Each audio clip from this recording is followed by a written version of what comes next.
eating fish. This is the Sports Porch, Black and Gold, with your hosts, the technical director, the Grand Schwabini, and Hockey Jesus. Come on, Pittsburgh. Let's show a little Steelers, Penguins, and Pirates love. The Sports Porch Black and Gold starts now. I always get so excited during that intro that I like behind the scenes. I'm like mimicking it, you know? I mean, I know. I hear it every time. Did you hear it that time?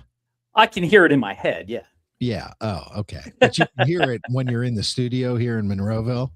Well, yeah, I can hear it through the headphones. Yeah, but I can't hear it now that I'm in Green because I'm in Greenfield right now. The funny thing is that I screw it Mike up. McCarthy. I screw it up every time. Anyway, welcome to the Sports Porch Black and Gold edition. It's Monday night at 7 p.m. We're going to do this live right now, and we want to know what you think about what we're going to talk about. Or I was eating pretzel balls before the show, and I have one stuck in my throat. Anyway, or whatever you want to talk about. Doesn't matter to us as long as it's black and gold related. Well, I mean, it can be other things, but a lot of tangents we can go down on there. Did I say that wrong? I feel like tangents. No, you said it right. We can go down lots of tangents. We do. And normally they're rabbit holes. I mean, they're usually not tangents. They're usually like rabbit holes, and we're like way down in it. And like, I know. No, get us out. I'm already in a rabbit hole. I drug us down into one. So join the chat. Drop your thoughts in the chat. You can email us. You can see that down there at the Sports Porch Podcast. Apple, Spotify, iHeart. That's where our podcast will be when I drop it right after the show. And of course, we got a lot of shorts and reels and all that kind of crap out there. Look, we got to talk about this. This is number one. Okay. Yeah. And in the history of the Sports Porch, way back in the day when we had one microphone and the three of us sitting around like a bunch of fat asses trying to project and, talking this thing. That was fun.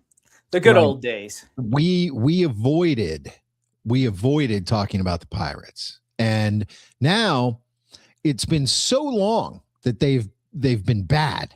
I mean, longer than we've been doing this show, which is a long time. 7 years, man.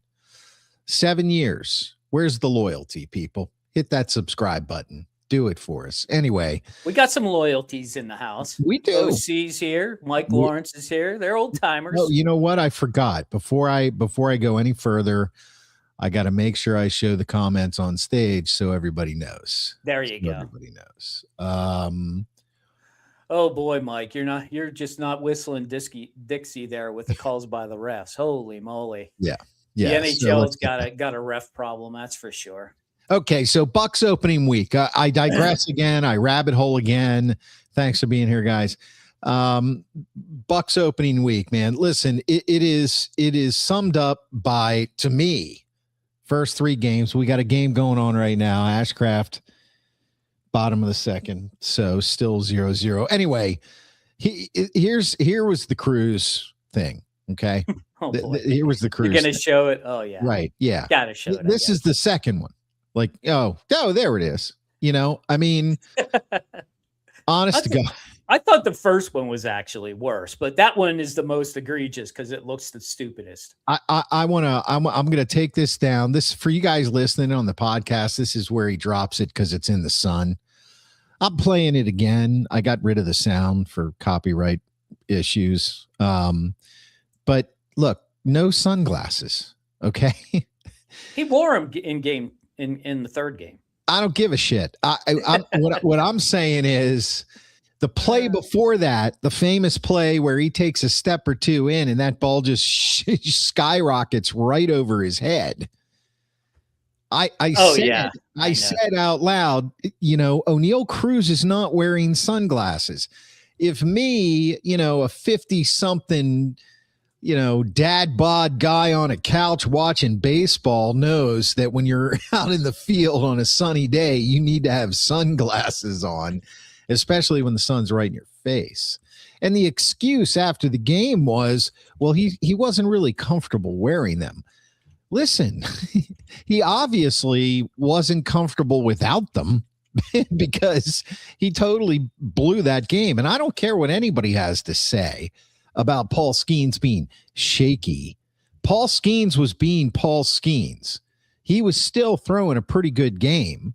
He was having a little bit of a rough time. And after those two plays, the game was over. He couldn't keep his head in it. You know, he said all the right things after the game, but you know damn well he was pissed off. And I would be if I were him. I wouldn't blame him. And, you know, whatever. Cruz, he's a bum. Okay. He's a bum. He's batting 200 again this year. It's early. He's already right on his average. He's had 10 at bats with 6 strikeouts. Okay. He's struck out 60% of the time so far. I don't know what he's going to do tonight if he's playing. I'm pretty sure he is. Yeah, he's in the lineup. Yeah, he is. So I mean, come on.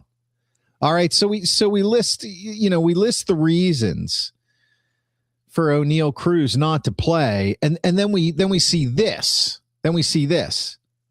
You know, Jake Mangum. Yeah, that was a great catch by Mangum for those of you on the podcast. Yeah. Showing Mangum climbing up the wall to catch the ball. Yeah, playing center field. Yeah, playing the game should be played. Here it is. Here's the full. You know, I mean, that guy, he tagged that ball, and Mangum got a running start.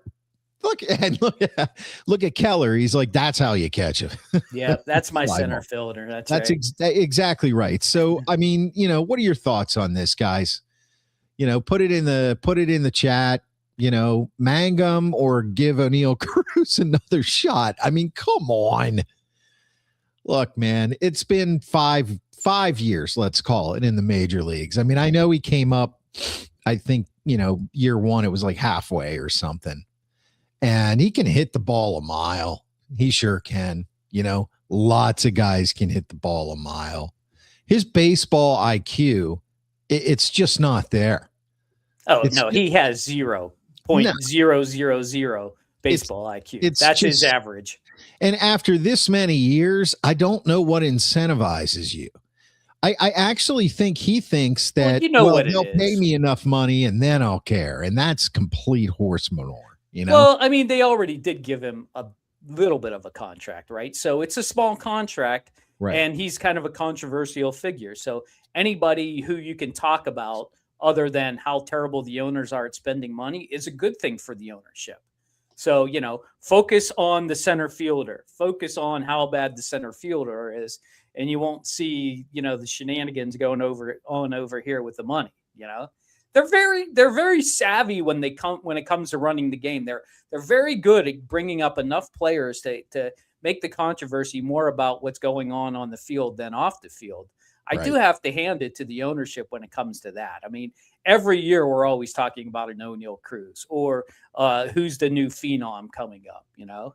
So, you got to hand it to the ownership. I hate the ownership, but I mean, they're very good at distracting you from the real issues of this team. And, but you're right. I mean, there's no comparison between Mangum, who was in center field, and O'Neil Cruz, who was in center field. The reality is they're going to play O'Neil Cruz because they still think he has enough talent and they can turn him into a center fielder. Meanwhile, they can't. No. so it'll still look crazy. It'll still look stupid. Yeah. They have a center fielder. His name's Mangum, you know? Yeah. And he demonstrated with a decent enough size sample last year as either a rookie or maybe a partially second-year player. I didn't really look that up, but you know, that he could handle major league pitching. And you know, right now he's batting 222, but he was 2 for 5 in his first game, along with that great catch. I mean, what are you doing? You know, what are you doing? I can't even express to you it's the experiment that is the Pittsburgh Pirates. We've lived it for 30 years now. So what kind of, look at Chris Chata. I know he is. He says he's being sarcastic. O'Neil's exit velocity is the best in the game. You know what? It's not, because he wasn't DFA'd a long time ago. He's got staying power. Yeah. But I know what you're talking about. And exit velocity. Who cares? Who the hell? It's funny. That was so funny. I'm watching the Pirates game and the Penguins game. Right. And on the Pirates game, they just flipped over to the hockey game before they realized, oh no, there's a Pirates game still going on. And then they went back to the Pirates game. If you're watching Sportsnet Pittsburgh, SNP 360, the app, or wherever you're watching it, I must have missed that. It was hilarious because I'm looking at it, I'm like, why are there two hockey games on? And I'm like, oh, they forgot they were actually playing the baseball game already. Yeah, that's hilarious. That is really funny. That's hilarious. Anyway, puck dropped on the island, so let's go Pens. I'll tell you what, back to the Buccos. I do love O'Hearn with a home run, batting .429. It's early, I know.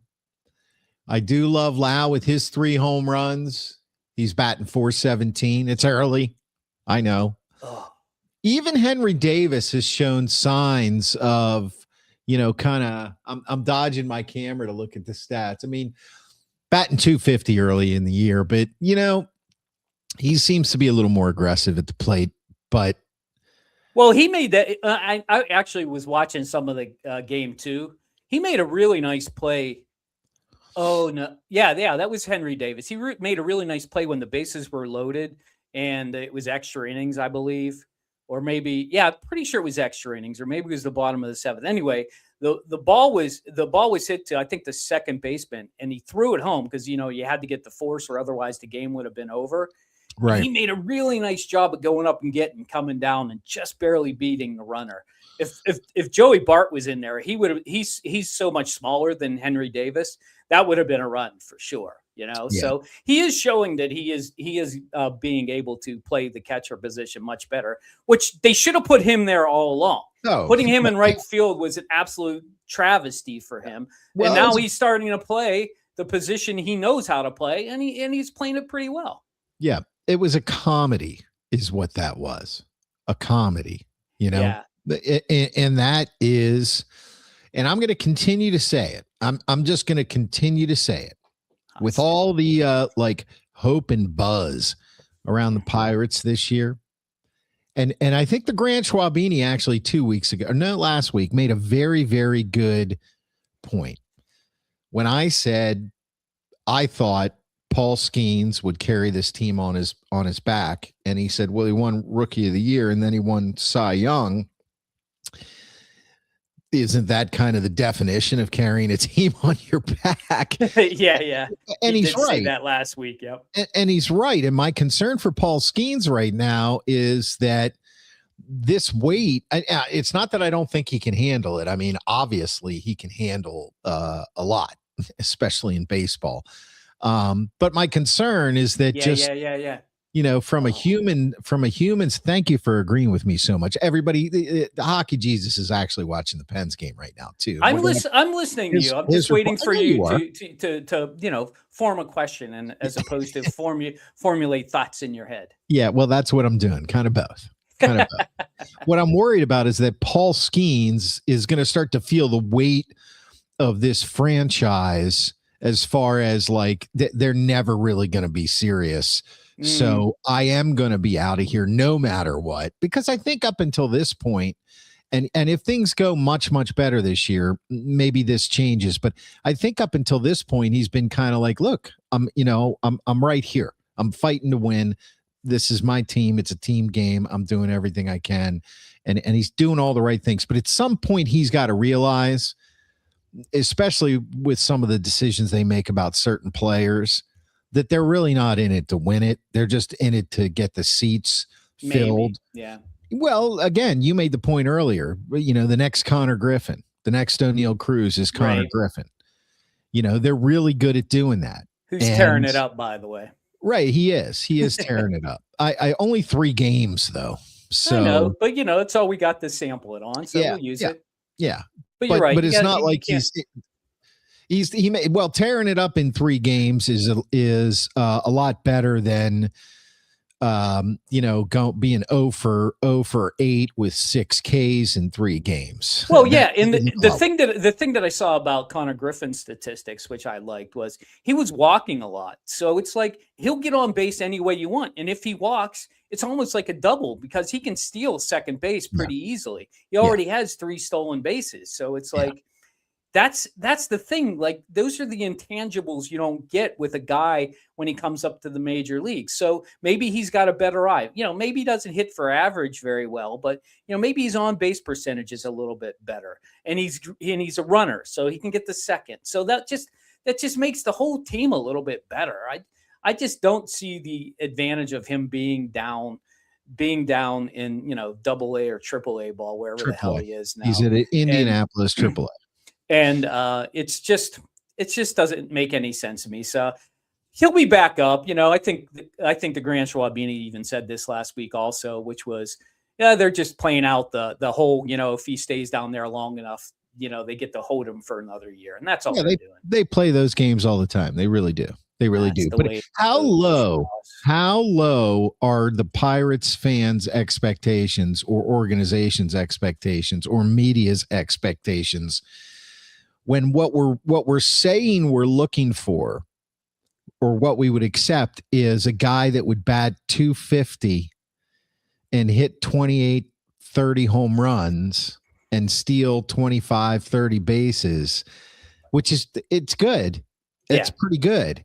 But like, a real game-changing player is going to bat 285, 290, slug 35, steal 25, and hit 100 RBIs, 90 RBIs, something like that. Like, that's kind of the Pirates haven't had that player in 10 years. I know that, but that's kind of the way they're talking about Connor Griffin. And then when they start talking about stats, they start talking about, a little bit less than that. Let's lower our expectations. Yeah, I know. I'm kind of like, is that from the whole O'Neil Cruz is going to be a 40-40 guy? I mean, no. Clearly now they're backing it down. Yeah, I know. That's what I'm saying. They build him up to be like a 40-40 guy, like the reincarnation of a steroidless Barry Bonds. And he is not nowhere near. No way. It's a joke to say those two names in one sentence. And this is going to be the last word on the subject. And thanks, guys, for being here. And then we're going to move on. The Hockey Jesus has some important stuff he wants to talk about. But and then we got some Steelers, shit we want to discuss. But look, it's time. It's time to admit and stop defending O'Neil Cruz. As a person, I don't know him, so I'm not indicting him that way, but it just seems to me like he's not interested in actually playing baseball when I watch him. I mean, obviously he played a lot of baseball in his life, but it just looks to me like he's kind of in it for the game of being a baseball player. I don't know, and I think after all this time, we got to stop defending him. And I don't know if the team would be better or worse without him. I don't think they're very good right now. I think that, whatever. So let's get real about this. And I think the reality is, with my last word on O'Neil Cruz is, if you trade him, you don't get anything for him either. No. So it's just like, well, what's the advantage of trading him at this point? You're not going to get anything for him. So you might as well hold on to him, and he can be comic relief in the outfield and play him. Well, what I'm saying is bench him. Put Mangum in. Mm-hmm. You talk about winning, put in that guy. Mm-hmm. Okay, Cruz had all year, to get his error issues and his fielding issues taken care of. And if he's a generational type of talent as far as athletic talent goes, he'd be playing a good center field, not a bad one. He'd be playing at least a good center field. He's terrible. All right, we're gonna move on. I'm almost out of energy with this. I've been talking about O'Neil Cruz for 4 years. You know this. I've been talking about this for 4 years. I've said he was a bum. Have I not? It takes a lot of energy to drum up emotion about the Pittsburgh Pirates, which is why I appreciate Greg Brown so much. Yeah, absolutely. But am I wrong though? Have I not been saying this guy's a bum for 4 years? Just back me up on this. Yeah, since the very beginning. Yeah, 100%. Yeah, I was like, he doesn't look. It's the eye test. Okay, this is the Sports Porch podcast, and of course, it's the Black and Gold edition. We're hoping. Well, there is actually plug for our Philly buddies. There is a Philly Sports Porch, and there are Tuesday nights, 7 p.m. Eastern. Yeah, so if you they're very good if you like Philly sports. Well, I mean, the Grant Schwabini's all right. I think Rube is the star of the show, though. Well, but maybe Grant Schwabini will be rested again after this week. He needs his time off in Florida with his daddy. So is he down there with Neil? Well, he's got to be, right? He doesn't go down to Florida and not see Neil. Did he say that last week? Is that part of the Klein dementia? I don't think he did say he was going to see his daddy, but I'm pretty sure that's where he is. Going to see his daddy. That's great. I know it's fun to say about a 56-year-old man, right? Yeah. It's also a wonderful way to trigger, which is so much fun between friends. Triggering. Yeah, that's what we do best. Yeah, God, we're much better at comic relief than we are at this sports stuff. But I digress. Me too. There's the rabbit hole. It's back. The rabbit hole is back. It always shows up. I'm going to be cracking up in my car listening to this later. I can already tell. Okay, Hockey Jesus right here. He's coming to you from the Greenfield Studios. Hockey Jesus, neighbor of Mike McCarthy. Well, wait a minute. We were going to say Mike McCarthy's new best friend. Hockey Jesus. Neighbor. I think we're going to go with neighbor. I like neighbor. He preaches on the podcast. Hockey Jesus, the gospel on the Pens. Playoff push. Do it up, Hockey Jesus. I'm excited. We're in the final stretch, and I see Pat Off Track is online. Hey, Pat, welcome back. He's saying Schwabers in Florida thought there was a chill in the air. Yep, that's what you felt. That was the Grand Schwabini flying on in. I'm giving him a little press. I'm giving him some digits. I bring up Pat Off Track because the Buffalo Sabres and the Tampa Bay Lightning and the Carolina Hurricanes look like the only three teams right now who are locked to make it into the Eastern Conference playoffs. Montreal's probably in. They're at 94 points. They've only got 9 games left, but they're looking pretty solid to get in. So that leaves 4 spots for 7 teams, and it's really been quite the battle. And I have to say that the Pittsburgh Penguins last week did a really good job of winning that game in a shootout at Ottawa. That was an absolute savior of the week. Figured they would lay an egg. Lay an egg Saturday against Dallas because, the schedule kind of caught up with them. When they were winning those back-to-backs, they were playing teams that were coming off the second game. Well, that's what happened to the Pittsburgh Pirates. Dallas was already in Pittsburgh on Saturday when they were flying back from Ottawa. So they had to play back-to-back games when Dallas did not. And of course, Dallas was on a 3-game losing streak, and they're a really good team. So, and they got Rantanen back on Saturday also. So that's pretty much why they laid that big old egg on Saturday at 6-3 loss. So the next 2 games, the one they're playing tonight on the island against the New York Islanders, a place they don't typically play really well.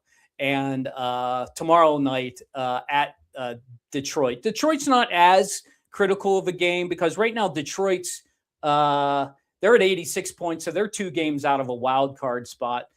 Detroit and Ottawa are at 86 points. They're the 2, and Philadelphia Flyers all at 86 points. They're 2 games out of the last wild card spot, currently held by Columbus Blue Jackets. And the Pittsburgh Penguins are also at 88 points, but they own the Blue Jackets tiebreaker. That's why they're in 3rd place. Islanders are at 89 points. That's why tonight's game is so big. Like I was looking at, I think it's Puckopedia. They do statistics if you win or if you lose. If the Pittsburgh Penguins win tonight, or if they win regardless, whether it's overtime or in regulation, they'll have an 81 to 83% chance of making the playoffs. If they lose in regulation, they drop the whole way down to 57%.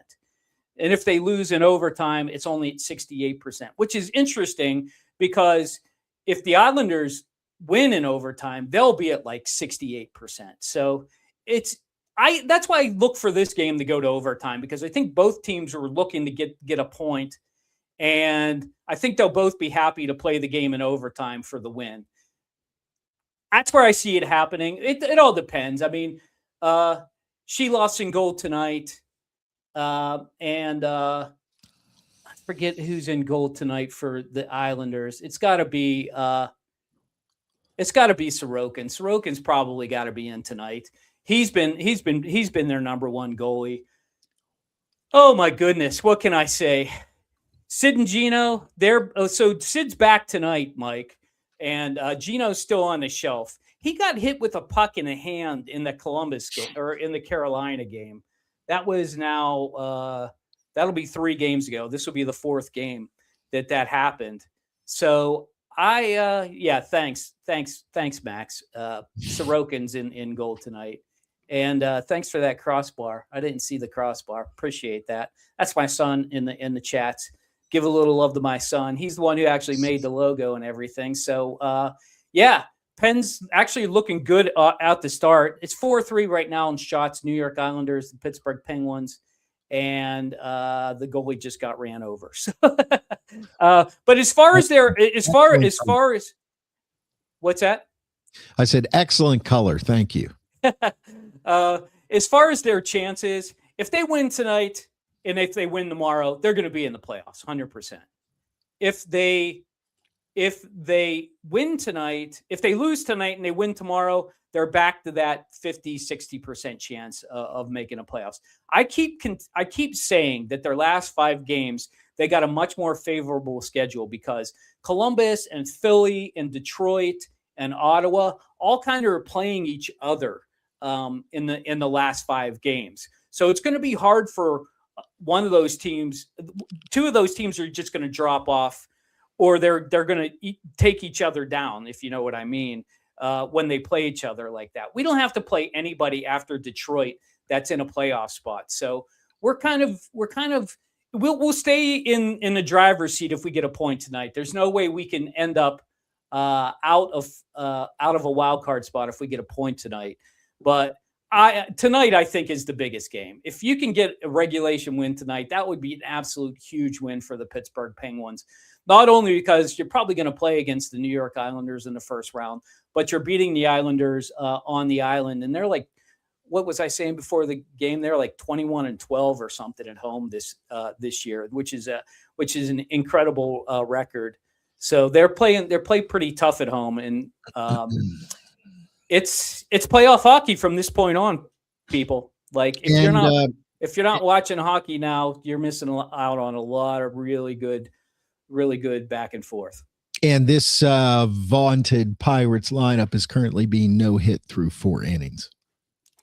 Well, only 4 innings. It's only not quite half the game. Well, it's the 0-0 game on the island still. So then, maybe both games will end up 0-0. What do you think? The Pirates game. I couldn't take a Pirates game in perpetuity. No, you couldn't. You know what I mean? It was 0-0 on Saturday, wasn't it? The Pirates game? Yeah. I don't know. Yeah, it was 0. I only know because, No, you mean into extras. Yeah. Yeah, no, yeah, not the final score, clearly. All right, well, listen, that was Hockey Jesus. He's right there. That's Hockey Jesus. And he preaches after every single freaking Penguins game. And he gives you, he sermonizes. That was the word, right? That's a real word. The Grand Swabini had to look it up. Mm-hmm. For once, I succeeded. I didn't make a word up. So he sermonizes. And we put it on the podcast everywhere at the Sports Porch Podcast.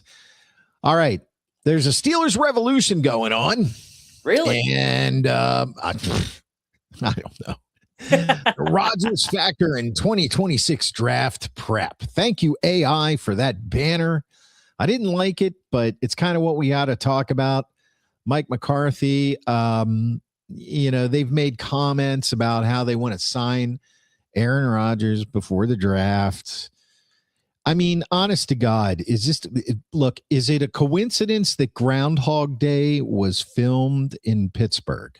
or around Pittsburgh. I know it wasn't all Pittsburgh folks. No, there were some in Pittsburgh. Yeah, mm-hmm. Some. And then, but Punxsutawney wasn't Punxsutawney. I think it was like Kentucky or something. Yeah, it wasn't. Which is so stupid to me. Why would you do that? Well, have you ever been to Punxsutawney? I know. And this was, by the way, a groundhog hole, not a rabbit hole. So anyway, it is. It's like Groundhog Day around here, man. Here we go. Aaron Rodgers going to try to sign Aaron Rodgers. Maybe we're going to get, yeah, right. Maybe we're going to get a quarterback, you know, and then I get these comments on YouTube. Please leave your comments, especially the comments that say we suck. I think that's kind of funny because, you know, we know. All right. We fucking know. Anyway, so the point is, there was one comment was they already have their franchise quarterback in case they didn't know. His name's Will Howard. Oh boy. Come on, people. You don't really think people really think that Will Howard is our franchise quarterback? There are. I mean, I would like to give him a chance. There are I'd like to plenty give him a out chance. there. I don't want to give him a chance. Okay. I just find a quarterback. All right. Look, for everybody out there that says that Tom Brady, the one comment on YouTube, Tom Brady would like to give you a call. Hell yeah, I'll take his phone call. All right. But honestly, yes, he was drafted way down there in the 6th round. And by accident, he became the starting quarterback. Drew Bledsoe went down. He took advantage of the situation, and he ended up being pretty damn good. That's cool, you know. Look, stop trying to make these comparisons, though, because it doesn't. Well, they both were 6th-round picks. Nobody. I know, but nobody liked your. People were giving you shit on the reel that we put out there about, you know. Most Super Bowl quarterbacks were drafted in the 1st round. I mean, I don't know how accurate that was, but your point was most Super Bowl quarterbacks are not drafted in the 6th round. It's kind of like, it was really the reverse point. And it's like, look, man, this is Groundhog Day for me. We got 2 decent 1B receivers. We got Rico Dowdle as our running back. And our defense, we'll see. You know, this is a big what if year. And I'm not saying they should draft a quarterback. I'm not saying that at all. They haven't had very good luck, but you know, it's kind of like they're lost. What do you think right now before we move on to nothing else? Well, I can tell you that the quarterback position is always going to be a problem until we finally do either give Will Howard the keys to the kingdom, or we draft somebody who is going to get a chance to play quarterback, and we stop signing these retreads. And unfortunately, it looks like we're headed down the same road again this year. So, you know, what can I say about that other than I hope that their draft picks this year are winners, no matter what position they're in. The Steelers' draft picks lately have not been winners. No. They've been okay. I mean, they haven't been true busts, but with the exception of Ken Pickett. But I mean, you know, since Weidl's kind of been in the mix, we've drafted some okay offensive linemen. You know, I think that's what they got to hit a home run this year with 2 of their top 3 picks. And I don't care, like I said, I don't care what position they're in. They just have to start drafting players that are contributors in a way that they're Pro Bowlers, not that they're, you know, taking up a spot on the right guard position or the left guard position, but they're dominating in those positions. You know, that's just something they haven't been able to do. And it's just so frustrating, you know. That's the problem, and I think that's why we keep going back to the quarterback position, because it's the obvious one. It's the big missing hole. Yeah, it's a number 1 position on most teams. For us, it's like, we'll just fill it with Aaron Rodgers again this year. It'll be fine. I know. We're the only team in the league that thinks that. I know. So yeah, What that's do the you way make? that's the way I feel about the Steelers in the upcoming draft. I mean, personally, I'm stoked that it's here in Pittsburgh. I just can't wait to get down there Oh boy. and see the changes that are being done. I can't wait to get down there when everybody else is here and just experience an NFL atmosphere with a 500,000 other people. That's just going to be so much fun. I'm looking Yeah. forward to it. A lot of people are like, "Duh, I'm not going downtown. The traffic's going to be crazy." And you know what? It probably is going to be crazy. But you know what? When is the next time the NFL draft's going to be in Pittsburgh? And for a lot of my friends who are fair weather sports fans who are like, somebody explain to me why the draft's in Pittsburgh and it's shutting our city down. I'm like, the NFL is a multi-trillion dollar business. Wouldn't you want a multi-trillion dollar business coming into your town? Like for these people, it would be like business, but it's big. Oh, dude, it's $1 trillion business. I don't know. Are you kidding me? Add up all the franchises and how much are they worth? Right there, you're over 100 billion, right? Gotta be. So I don't know. I just think that it's such a great industry to be around that you want to be a part of that. Yeah, hold on. You typing it in? You getting it? This is where a producer would come in handy. 8-6 in shots. Yeah. I'm actually game. 5 minutes left in the first period. It looks like the Penguins. Penguins look pretty good. I mean, they're getting some opportunities. I don't know. I'm done looking up. It's nowhere near $1 trillion, but it's a hell of a lot of money. I'll give you that. But yeah, I mean, I totally get it. And Mike Lawrence, he says, is Broderick Jones still going to play? He's still injured. I think that nobody knows yet, Mike. No he hasn't. On that. Yeah. He hasn't passed any physical to be able to play or contribute in any way yet. So it's looking likely he's probably going to be out again. I mean, that's going to be a big loss for them because that's that's why I think first round could end up being tackle. I'm just saying. I don't think they've got a lot of draft picks. Let's just put it that way. And as bad or as mediocre as Jones became, it's not a good sign. And that's a big hole in the line. You're right. So if you haven't already done this, I would like you, if you're watching, to hit that subscribe button, click notifications. You'll know when we're live, which is every Monday night at 7 p.m. Eastern time. And also when Hockey Jesus goes live after every single Penguins game. After this, I'm going to drop the podcast on the iHeartRadio app, Apple Podcasts, Spotify, or anywhere you get your freaking podcasts. You can visit our website at theporcheslive.com. We got our reels out there. I just have to say something.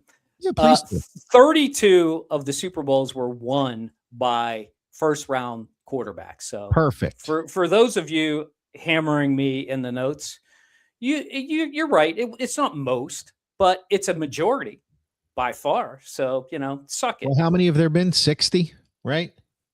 No. What was the last one? Super Bowl 59 or 60?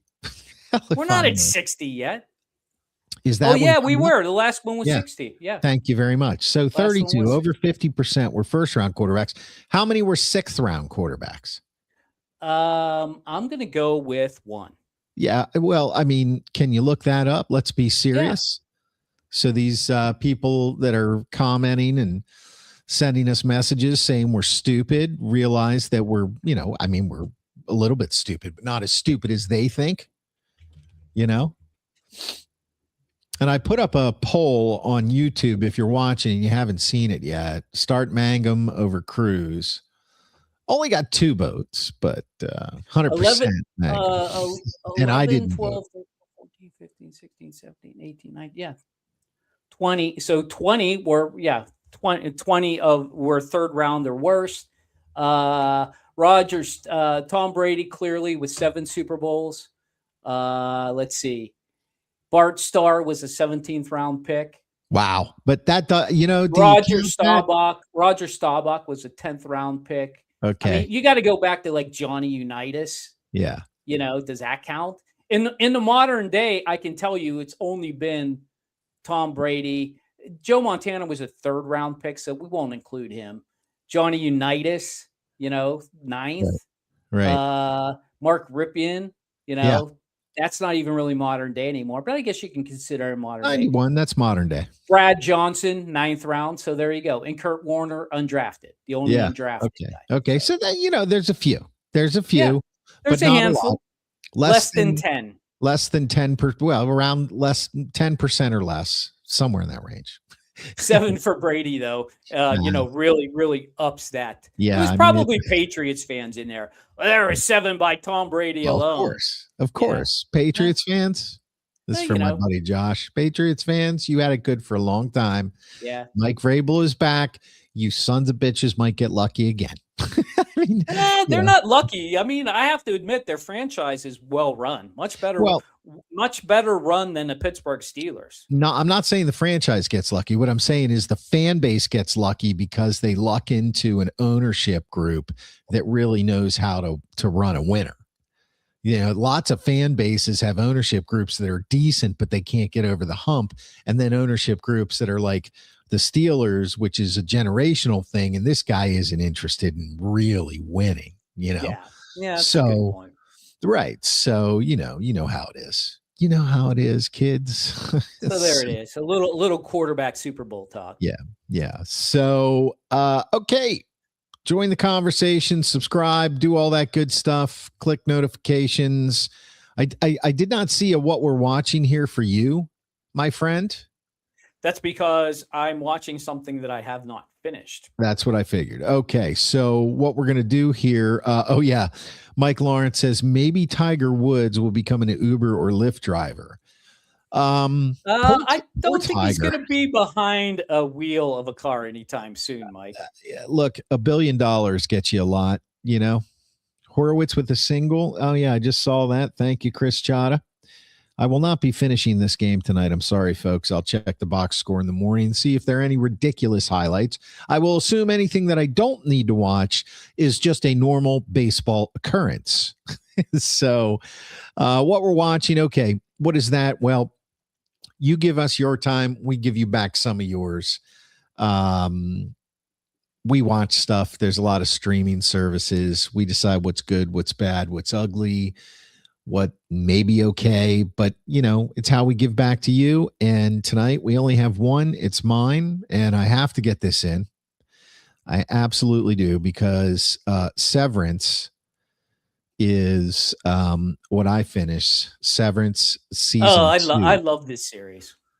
Yeah, and those 3 right there, John Turturro, Adam Scott, and kill me for not remembering that redhead's name. I looked it up and I can't remember. I'm not going to waste people's time, but let me tell you, look her up.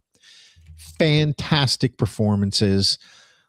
It's really like a metaphor for Brett real Lauer. life. And it's worth watching. Start in the beginning. You have to start at season 1. You got to pay attention. It's very cerebral. But to me, I have it up there, I think, as one of my top shows of all time. One of my top shows of all time. You got to like cerebral shows, though. If you don't, you're going to have trouble. I'm not saying that you're limited. I'm just saying if you don't like stuff that you really got to think about, not only do you really have to think about this, it makes you think on top of that. Right. Like, how does something like that happen? Yeah. And then you realize, like, oh my God, it's happening right now. And we don't even realize it. Right. You put on your VR sets and you're another person. Yeah. Don't even do that, man. I'm telling you, when I walk into work underneath that little electronic eye that opens the door, it's like, zzz, I become a different person. And half the time I don't remember who I was. I'm telling you the truth. Severance, people. Severance. That's what we're watching. That is what we are watching. Thank you so much for watching the Sports Porch, the Black and Gold edition. You can catch us every Monday night, 7 p.m. Eastern Time on YouTube and X. Click subscribe, notifications, drop the podcast right after this show on the iHeartRadio app, Apple Podcasts, Spotify, or anywhere you get your freaking podcasts. Email us at ogsportsporch@gmail.com and visit theporcheslive.com to win $5 trillion of Mark Schwab's dollars. All righty. For the Grant Schwab Beanies money, for Hockey Jesus over here, I'm your technical director. That's it. I am out. Goodbye, Jablonsk.